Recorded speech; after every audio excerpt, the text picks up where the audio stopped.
Good afternoon. Happy Therapy Book Thursday. Today I am going to read to you Goodbye Sister, a Sibling's Book for Infant Loss by Kimberly Newton and illustrated by Ethan Roffler. Before I get started, this is a grief book specific for siblings who have lost a sibling in infancy before they were maybe even got to meet them. So if a mom had a miscarriage of some kind, this book would be a perfect companion to that experience. And so this book is very useful and helpful in helping the other children in the home to understand what maybe happened and how to manage that loss. So I'm going to go ahead and read this book, and then I can share a couple of topics that I noticed inside the book with you after we get done reading. So without further ado, Goodbye Sister, a Sibling's Book for Infant Loss.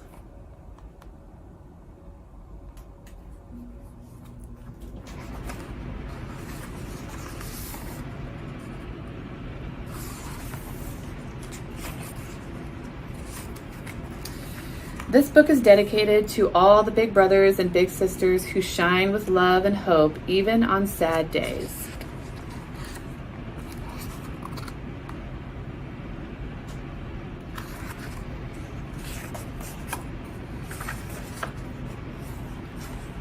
Katie's garden is full of beautiful flowers. Visiting the garden helps Kimmy feel a little less sad.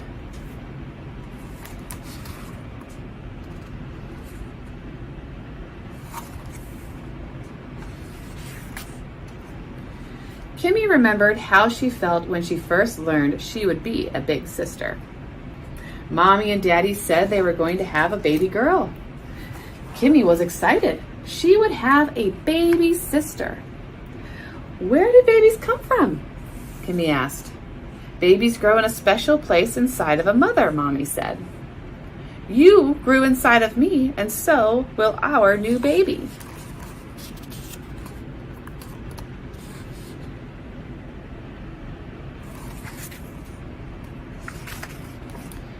Kimmy imagined all the things she and the baby would do together.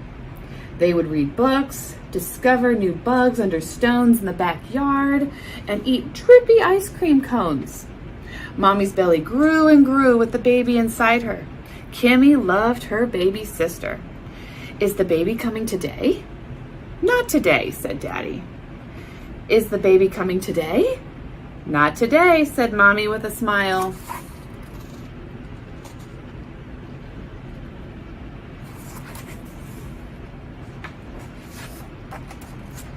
Mommy spent a lot of time in bed. She slept and slept and slept. Kimmy asked Daddy, why does Mommy sleep so much? Daddy said, a mommy's body changes a lot when she has a baby inside her. Sometimes those changes make the mommy tired and she needs to rest. When Mommy is resting, she is helping the baby grow.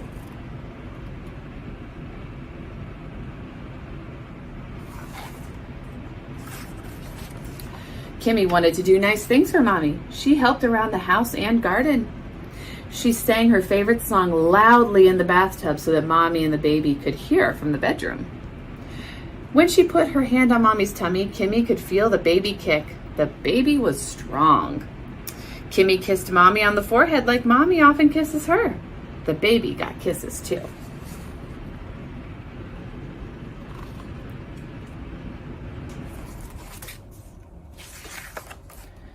Mommy and the baby needed more time to rest. Daddy took Kimmy to visit Grandma and Grandpa at their house.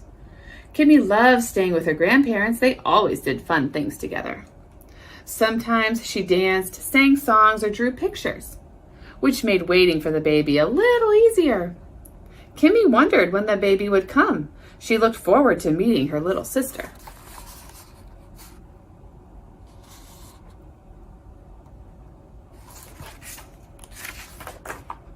One night after dinner, Grandma got a phone call from Daddy. She cried, and Grandpa hugged her. Mommy had the baby, but the baby didn't have a heartbeat. Daddy said the baby died on her way into the world.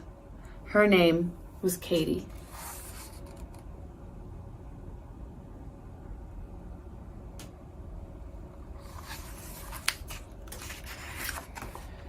Kimmy was upset.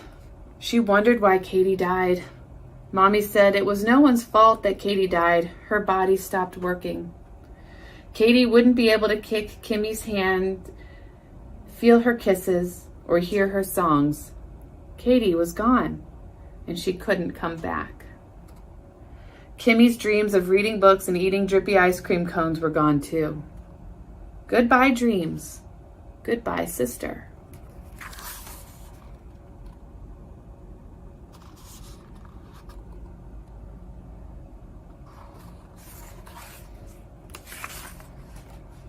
Friends and family came for a memorial, a special time to remember Katie. Kimmy drew a picture just for Katie that day, a starry sunset of purple and pink and gold. Katie was buried in a garden at the cemetery. The garden was a beautiful place that Kimmy and Katie could share together.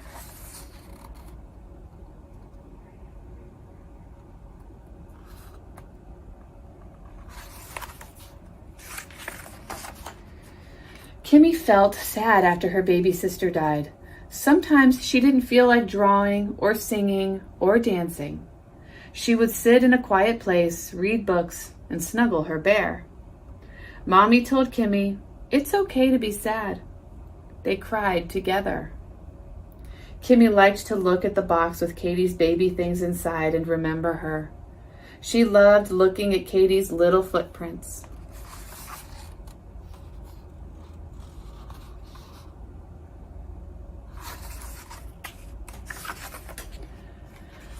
She sometimes felt confused. Kimmy wondered if she was still a big sister. "Am I a big sister?" Kimmy asked. "Yes, you are," said Mommy.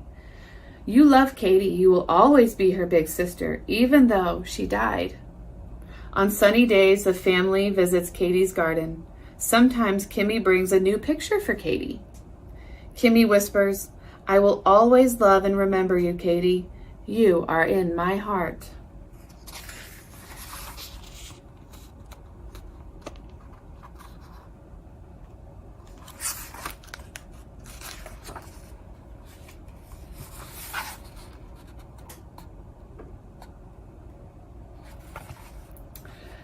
So this is a very special book, and I know that it can be really sad to read and to talk about these subjects, which is why books like this can be very helpful for children and adults to cope with grief and loss. And I really like the illustrations in this and the story that's being told, kind of the before, during, and after. And these are things that we may not think about as parents or as adults when young children lose a sibling like Kimmy did in this book. She didn't get to meet Katie, but she still considered her to be a sister and was still very confused and had all these plans in her head of all the things that she was going to do with the sister that is not going to be there in person, physically there with her anymore. And so not only do we have to manage our losses as the adult, as the parent who is grieving that loss of a child, but we want to also recognize the siblings that have lost somebody and the multiple losses that they may experience through their lives. As Kimmy gave an example in this book, I'm not going to be able to eat the drippy ice cream cones, and I'm not going to be able to look for bugs under the rocks, and all the things that she thought she was going to do. And then as those children get older, thinking about those experiences that they still might consider, I'm graduating from high school, but my baby sister is not. I'm getting married, but my baby sister is never going to get married. So just like you as an adult may experience those losses throughout your life, the children are also going to experience those losses in just different ways. And we want to be able to acknowledge those and help them to be able to cope with those feelings, as Katie did in the book. They had a special garden, her burial spot, where they would go to recognize her. Cemeteries or burial plots are not always the place that people go to remember or recognize their loved ones. So that's also something to consider as well. So, I hope that you enjoyed this book. If you would like to purchase it, it is available on Amazon. So there's a QR code. And this is Kimberly, who wrote the book. She's wonderful. I was able to meet her recently at the National Alliance for Children's Grief Symposium, and she had her books available, so I did purchase that. And I hope that you can buy one too if you feel like this is a need for you and your family or your classroom or your practice. I hope you have a wonderful Thursday. Join me again next Thursday for another Therapy Book Thursday. Have a good day. Bye-bye.